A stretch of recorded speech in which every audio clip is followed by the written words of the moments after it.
मी माय fair lady सोबत गेले होते ना सिंगापूरला, आणि हे यांच्या ऑफिसच्या कामानिमित्त गेले होते. यांना खूप काम होतं ना, त्यामुळे आमची भेटच नाही होऊ शकली.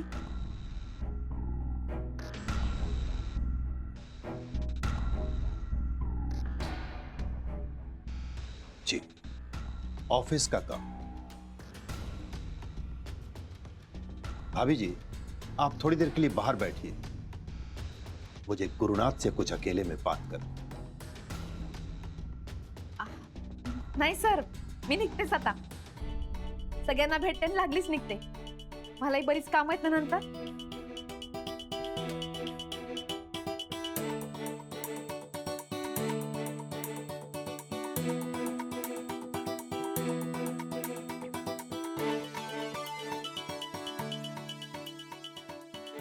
येऊ?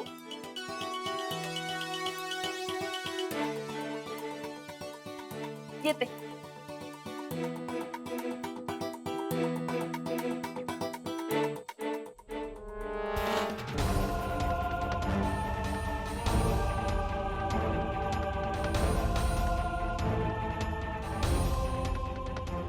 गुरुनाथ, भाभी जी केसरी टूर के साथ सिंगापुर गई थी और तुमने मुझसे झूठ बोला. नहीं नहीं sir. Shut up Gurunath. Sir मैं आपको बताने ही वाला. क्या बताने वाले थे तुम मुझे? बोलो साफ साफ. झूठ पे झूठ बोले चले जा रहे हो. मैं तुमसे पूछता हूं, आखिर सिंगापुर गए क्यों थे तुम? सर एक्चुअली वो क्या एक्चुअली? बोलो. सर मेरी मजबूरी. क्या मजबूरी थी तुम्हारी?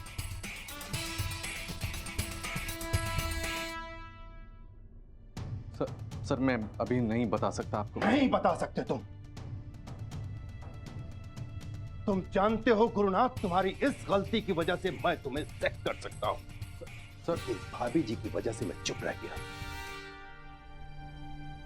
लेकिन अब तुम्हें मेरी नोटिस का जवाब देना ही पड़ेगा गुरुनाथ. तुम्हारी इस गलती की वजह से मैं तुम्हें डिसमिस कर सकता हूं. और हां, तुम इस कंपनी के ब्रिलियंट ऑफिसर हो, इसलिए मैं तुम्हें माफ कर रहा हूं. तुम्हारी इस गलती की वजह से कितनी नाक कटी है तुम जानते हो. और एक बात याद रखना, अगर एक बार लोगों की नजरों में गिर गए ना, तो दोबारा उठ नहीं सकोगे. Get out. Get out.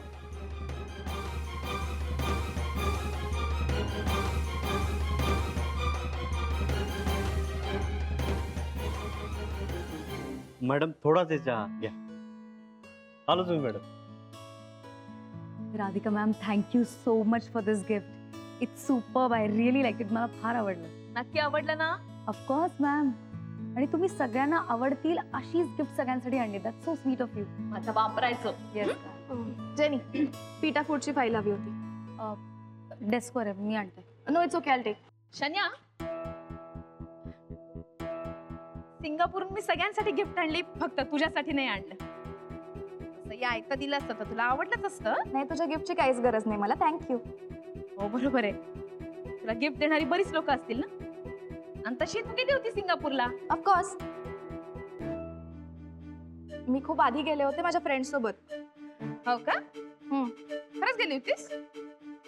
नाही, वाटून नाही राहिलं. काय काय पाहिलं? तुला काय करायचंय? सांग ना, गेली असेल तर सांगशील. तुला काय खोटं वाटतंय का? ए प्लीज, मी सगळं बघितलंय तिकडे. Marina Bay, garden by the bay, Universal Studio. I have seen everything. Cruise? Obviously क्रूजवर गेलोच होतो ना मी. जेनी, फाईल तिकडे आहे ना? थँक्स.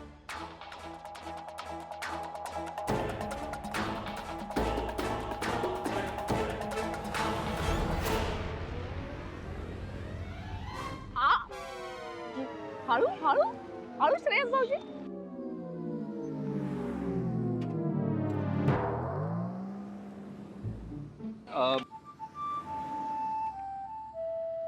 काय असं काय घाबरून राहिला? नाही नाही, घाबरलो नाही मी. दचकलो अचानक. तुम्हाला समोर बघितलं ना, दचकायला झालं. का? तू काय माझ्याबरोबर काय चुकीचं वागून राहिला का? अहो वहिनी, काय बोलताय तुम्ही? तुमच्याशी कसं चुकीचं वागेन मी? मिळालं का प्रमोशन? नाही ना, नाही मिळालं अजून. अजून नाही मिळालं प्रमोशन? अजून पण तुम्ही अचानक प्रमोशन बद्दल का विचारताय? नाही, तुझी मेहनत पाहून राहिले ना मी. एवढी मेहनत करतो, कष्ट करतो, यांच्या मागे पुढे मागे पुढे मागे पुढे करतो. म्हटलं आतापर्यंत मिळालं असेल तुला प्रमोशन. नाही, पण मिळेल, लवकरच मिळेल. मिळेल मिळेल. कसं आहे ना श्रेयस, जगात 2 प्रकारची माणसं असतात. एक म्हणजे खूप मेहनत करणारी, कष्ट करणारी, स्वतःला सिद्ध करून प्रमोशन मिळवणारी. आणि दुसऱ्या प्रकारची माणसं असतात ना, ती बॉसच्या मागे पुढे करणारी असतात. आपलं काही चुकून नाही ना राहिलं, एकदा तपासून बघ तू. नाही चुकीच्या मार्गाने गेलास ना तर असाच धडपडशील. तुला मी माझा भाऊ मानते ना, म्हणून समजावून राहिले. अति झालं ना तर कणपटवून काढायला कमी करणार. कळलं ना? जा, तुला उशीरून राहिलाय.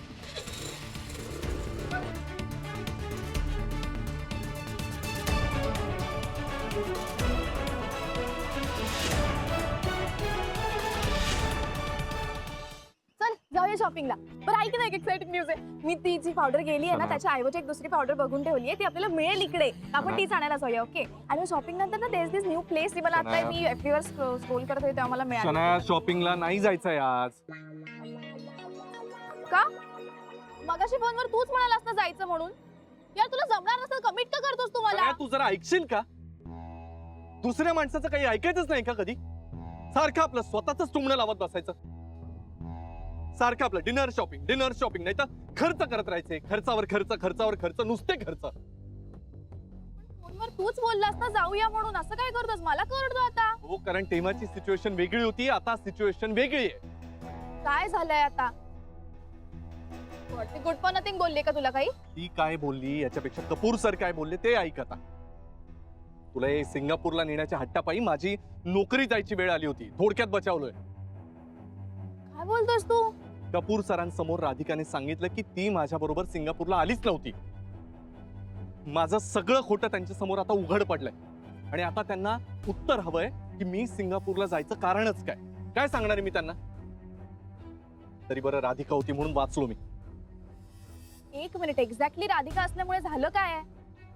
शनाया, कपूर सरांचा राधिकावर विश्वास आहे आणि त्या विश्वासाच्या बळावरच मी बचावलोय. नाहीतर तुझ्या बरोबर असताना सतत आपलं हे खर्च ते खर्च, हे शॉपिंग करू, तिथे डिनरला जाऊ, याच्यामुळे मी रस्त्यावर यायची वेळ आली आहे माझ्यावर. फार वाट लागली असती माझी. थोडक्यात बचावलं इतके दिवस. त्यामुळे आता एक लक्षात घे, आता याच्या पुढे तुझं शॉपिंग, तुझे कुठलेही लाड पुरवणार नाहीये. तुला कुठेही घेऊन जाणार नाही. डिनर बिनर तर विसरच तू. मला प्लीज पुढचे काही दिवस मेसेज नाही केला ना तरी सुद्धा चालेल. आता पुढच्या काही दिवसांमध्ये हे जर झालं ना तरच आपल्याला बचावायची काहीतरी शक्यता आहे. नाहीतर सगळी वाट लागेल. मी खरंच रस्त्यावर येईन ग. मी जातोय पुढे गाडीने. तुझी ये नंतर रिक्षाने किंवा कॅबने.